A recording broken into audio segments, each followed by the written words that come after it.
retrouve maintenant à Québec le chef de bureau parlementaire pour la presse, Tommy Chouinard. Bonsoir, Tommy. Bonsoir, Esther. Le premier ministre Legault a donc 4 demandes prioritaires pour les chefs fédéraux. Elles touchent toutes des thèmes qui sont identitaires. Pourquoi François Legault mise en particulier sur ces demandes-là?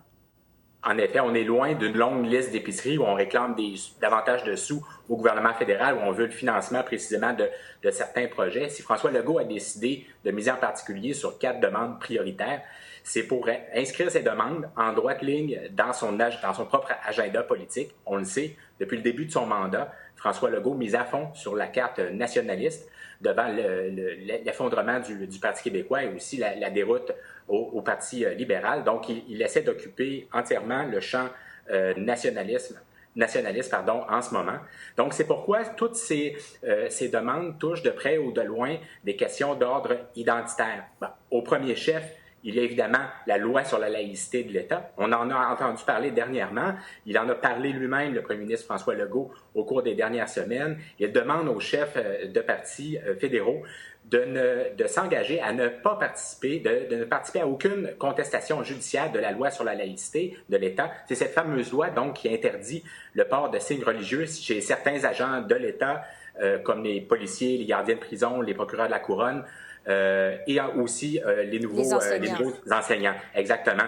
Puis les autres, en fait, l'autre front, évidemment, ça touche le front linguistique, puisque là, François Legault demande formellement à ce que les entreprises à charte fédérale, et là, on parle en particulier des banques, des institutions financières, mais aussi les compagnies qu'on dit de compétences fédérales, comme les compagnies aériennes ou ferroviaires, donc d'appliquer, de les assujettir à la loi 101.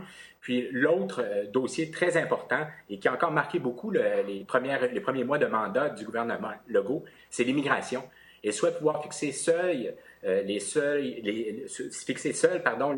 d'immigration pour toutes les catégories, pas seulement l'immigration économique. Et il souhaite également pouvoir imposer ces tests de valeur, les tests de français aux nouveaux arrivants pour qu'ils obtiennent, avant d'obtenir la résidence permanente.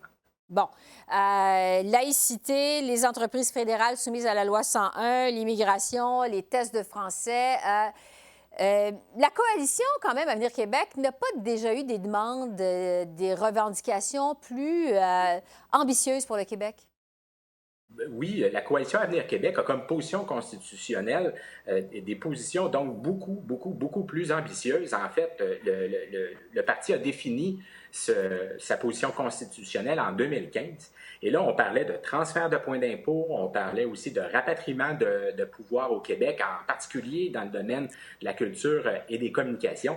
Mais là, on n'est pas là du tout. En fait, ce qu'a plaidé le premier ministre François Legault aujourd'hui, c'est qu'il faut y aller par étapes et qu'il n'était pas question pour lui donc d'attendre le grand soir pour tout régler et que les demandes, donc, il y avait des revendications de la CAQ en matière constitutionnelle pouvaient prendre plusieurs mandats, voire 2, 3, a-t-il mentionné. Mais il faut savoir que la coalition Avenir Québec avait adopté cette position-là en 2015 dans un contexte bien particulier, alors qu'il lui était difficile de se démarquer sur la scène politique, alors qu'il y avait un nouveau chef qui se présentait, qui était là au Parti québécois, Pierre-Carl Péladeau. Donc, il devait vraiment prendre sa place. Donc, c'est pourquoi il avait présenté un plan beaucoup plus costaud. Et on voit que depuis son arrivée au pouvoir, il met la pédale douce sur tout ce plan nationaliste. Et il veut donc essentiellement y aller par étapes. Oui, parce qu'il a dit on veut développer un vrai partenariat avec le gouvernement fédéral. On veut y aller par étapes. L'urgence, évidemment, c'est l'immigration. Tommy, il y avait aussi une petite surprise dans son annonce d'aujourd'hui à M. Legault. Le retour du bureau du Québec à Ottawa, qui avait été fermé par l'ancien gouvernement. Pourquoi Québec a pris cette décision-là? M. Legault a soutenu que le retour de ce bureau à Ottawa allait permettre de resserrer les liens non seulement avec les autres provinces, mais aussi de conserver, d'avoir un contact plus direct aussi avec les élus fédéraux. La ministre, donc responsable des affaires intergouvernementales canadiennes, Sonia Lebel, a aussi soutenu que ce bureau allait permettre d'assurer une vigie constante donc des actions du gouvernement afin de détecter, et là je reprends ses propos, d'éventuels empiètements sur des champs de compétences du Québec. Il faut savoir quand même que le bureau avait été fermé dans un contexte de restrictions budgétaires à Québec sous le gouvernement Couillard. On s'en souvient, ça fait pas si longtemps. Et il faut aussi mentionner que le gouvernement Legault a décidé de développer une antenne à Vancouver. Il y a déjà des représentants du Québec qui se trouvent à Toronto, évidemment, il y a un bureau, et aussi à Moncton.